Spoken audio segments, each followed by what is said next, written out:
ანზორ ერქომაიშვილის სახელობის ფოლკლორის ცენტრში ორენოვანი წიგნები მსოფლიო მუსიკა და ეთნომუსიკოლოგია წარადგინეს. ოქსფორდის გამოცემები მსოფლიო მუსიკის ისტორიის და მნიშვნელობის შესახებ მოგვითხრობს. წიგნები ხელოვნებათმცოდნეობის დოქტორმა, ეთნომუსიკოლოგმა ნანამ ჟავანაძემ წარადგინა პროექტი საქართველოს კულტურის სამინისტროს მხარდაჭერით და ფოლკლორის სახელმწიფო ცენტრის ორგანიზებით განხორციელდა.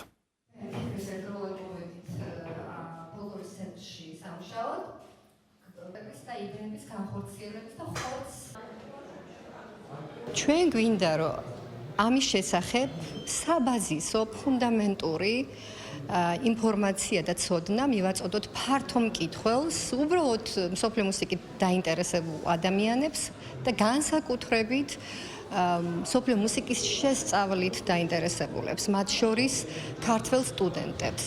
იმიტომ რომ ყველასთვის არ არის ხელმისაწვდომი გასაგები მიზეზების გამო ინგლისურენოვანი იმ ტენდენციების, იმ სიახლეების, იმ მეთოდების ათვისება და შესწავლა, რაც ამ დარგებში არსებობს საერთაშორისო სტანდარტით მიღებული რაც არის, ჩვენ ვფიქრობთ, რომ ძალიან მნიშვნელოვანია, რომ ჩვენმა სტუდენტებმა მიიღონ აქედან ცოდნა. ეს ძალიან მნიშვნელოვანი გამოცემა, რამდენადაც ქართველ როგორც დამწყებ, ასევე პროფესიონალ ეთნომუსიკოლოგებს შეიძლება გაეცნონ ეთნომუსიკოლოგიაში ძალიან მნიშვნელოვან ინფორმაციას საერთაშორისო რანგის ეთნომუსიკოლოგთა ნაშრომებიდან.